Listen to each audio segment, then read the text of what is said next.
Students, আজকে আমি নতুন একটি ভিডিও নিয়ে উপস্থিত হয়েছি মাধ্যমিক সাজেশন 2024 লাইফ সায়েন্স।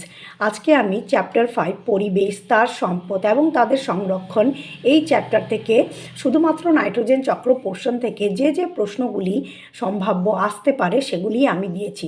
এগুলি মূলত বিভাগ গ ও বিভাগ ক্ষয়ের অন্তর্গত হবে, মানে 2 এবং 3 মার্কসের প্রশ্নের উত্তর।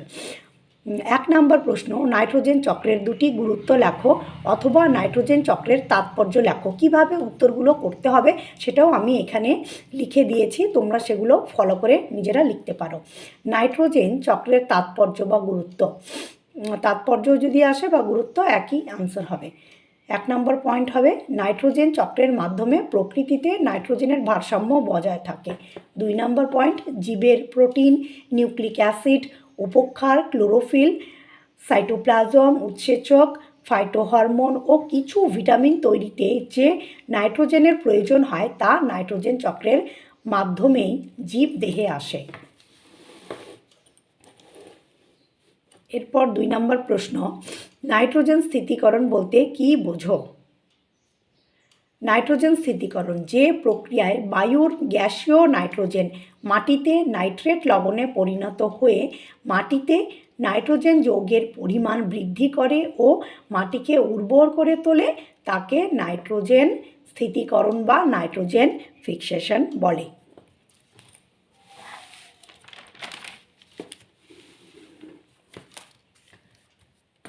নেক্সট 3 নম্বর প্রশ্ন, নাইট্রোজেন স্থিতিকরণ কোন কোন ধাপে বা কী প্রক্রিয়ায় সম্পন্ন হয় আলোচনা করো। নাইট্রোজেন আবদ্ধকরণ বা স্থিতিকরণ প্রধানত 3টি ধাপে সম্পন্ন হয়, যথা 1 নম্বর পয়েন্ট দিয়ে লিখবে প্রাকৃতিক। আকাশে বিদ্যুৎ ক্ষরণের সময় অতি উচ্চ তাপমাত্রায় নাইট্রোজেন অক্সিজেনের সঙ্গে বিক্রিয়া করে নাইট্রিক অক্সাইড উৎপন্ন করে, যা পুনরায় অক্সিজেন দ্বারা জারিত হয়ে নাইট্রোজেন ডাই অক্সাইড উৎপন্ন করে। বৃষ্টির জলের সাথে NO2 বিক্রিয়া করে নাইট্রাস অ্যাসিড ও নাইট্রিক অ্যাসিড উৎপন্ন করে নাইট্রিক অ্যাসিড মাটির ক্যালসিয়াম ও পটাশিয়াম লবণের সঙ্গে বিক্রিয়া করে দ্রবণীয় ক্যালসিয়াম ও পটাশিয়াম নাইট্রেট উৎপন্ন করে, যা উদ্ভিদ সহজেই মূল দ্বারা গ্রহণ করে। 2 নম্বর পয়েন্ট হলো জীবজ। বিভিন্ন প্রোক্যারিওটিক জীবেরা যেমন ব্যাকটেরিয়া ও সায়ানোব্যাকটেরিয়া বা নীলাভ সবুজ শৈবাল তাদের দেহকোষে উপস্থিত উৎসেচকের সহায়তায় বায়ুর গ্যাসীয় নাইট্রোজেনকে গ্রহণ করে অ্যামোনিয়াম ও নাইট্রেট লবণে পরিণত করে মাটিতে নাইট্রোজেন যৌগের পরিমাণ বৃদ্ধি করে। 3 নম্বর পয়েন্ট, শিল্পজাত বিভিন্ন নাইট্রোজেনযুক্ত সার যেমন urea, ammonia sulphate, ammonium nitrate, ammonium chloride, calcium nitrate কৃষি জমিতে দিলে মাটিতে নাইট্রোজেন যৌগের পরিমাণ বৃদ্ধি পায়। স্টুডেন্টস, তোমরা এই উত্তরগুলি পজ করে লিখে নিতে পারো। এরপর 4 নম্বর, জীবজ নাইট্রোজেন আবদ্ধকরণ কাকে বলে? এর আগের যে প্রশ্নটা দিয়েছি ওখানে 3টা পয়েন্ট আছে, প্রাকৃতিক, শিল্পজাত এবং জীবজ পদ্ধতিতে নাইট্রোজেন কিভাবে আবদ্ধকরণ হয়। তোমরা সেই প্রশ্নের উত্তর থেকেও আনসার লিখতে পারো, অথবা এখানে আমি যেভাবে লিখে দিয়েছি একই আছে ওইভাবে তোমরা লিখতে পারো। যে কোনো প্রশ্নের উত্তর আসলে একটি বড় প্রশ্ন যদি তোমরা পড়ো সেখান থেকেই ছোট ছোট পয়েন্ট হিসাবে আরও অনেক প্রশ্ন আসতে পারে, সেখান থেকেই তোমরা উত্তর করতে পারবে। 4 নম্বর প্রশ্ন কি বলেছে? জীবজ নাইট্রোজেন আবদ্ধকরণ কাকে বলে?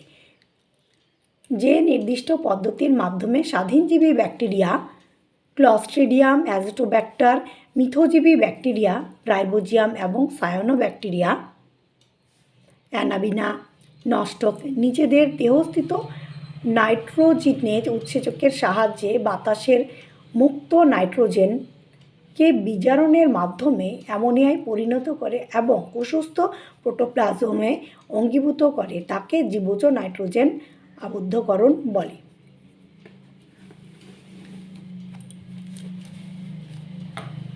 5 নম্বর প্রশ্ন, অ্যামোনিফিকেশন কাকে বলে? যে পদ্ধতিতে উদ্ভিদ ও প্রাণীদের রেচন পদার্থ এবং মৃতদেহের জটিল প্রোটিন যৌগগুলি অণুজীবের সাহায্যে বিশ্লিষ্ট হয়ে অ্যামোনিয়া উৎপন্ন হয় তাকে অ্যামোনিফিকেশন বলে। মৃত জীবদেহ ও রেচন পদার্থ ব্যাসিলাস মাইকয়েডিস নামক অ্যামোনিফাইং ব্যাকটেরিয়া দ্বারা কি উৎপন্ন হচ্ছে? অ্যামোনিয়া উৎপন্ন হচ্ছে। দেখো এই দুটি প্রশ্নের মধ্যে অনেকগুলি ছোট ছোট প্রশ্ন লুকিয়ে আছে। স্বাধীনজীবী ব্যাকটেরিয়া, মিথজীবী ব্যাকটেরিয়া, সায়ানা ব্যাকটেরিয়া, এদের নামগুলি কী কী? এই বড় প্রশ্ন করলে ছোট ছোট প্রশ্ন তোমরা উত্তর করতে পারবে। 6 নম্বর আছে, নাইট্রিফিকেশন বলতে কি বোঝো? যে পদ্ধতিতে মৃত্তিকাস্থিত অ্যামোনিয়া অণুজীবের সাহায্যে বিশ্লিষ্ট হয়ে প্রথমে নাইট্রাইট ও পরে নাইট্রেট যৌগে পরিণত হয় তাকে নাইট্রিফিকেশন বলে। বিক্রিয়া দেখাবে। NH4 plus 2O2 nitrosomonas NO2 negative plus 2H2O plus শক্তি। এখানেও হচ্ছে 2NO2 negative plus O2 nitrobacter 2NO3 negative plus শক্তি। এই বিক্রিয়াটা তোমরা দেখাবে।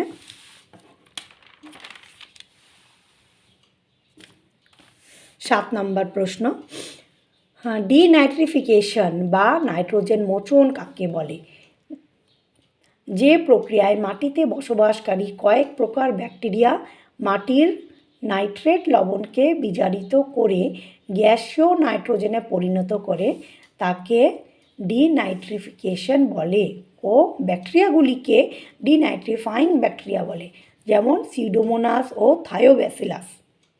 এখানে কি হচ্ছে? নাইট্রেট থেকে নাইট্রাইট হচ্ছে, নাইট্রাইট থেকে হাইপো নাইট্রাইট এবং সেখান থেকে সরাসরি নাইট্রোজেন, অথবা হাইপো নাইট্রাইট থেকে N2O থেকে নাইট্রোজেনে পরিণত হচ্ছে। পরবর্তী প্রশ্ন 8 নম্বর, নাইট্রোজেন চক্রের মাধ্যমে পরিবেশে কিভাবে নাইট্রোজেনের ভারসাম্য বজায় থাকে আলোচনা করো অথবা নাইট্রোজেন চক্রের গুরুত্ব দাও। এই প্রশ্নের উত্তরটা আগেও দেওয়া হয়েছে।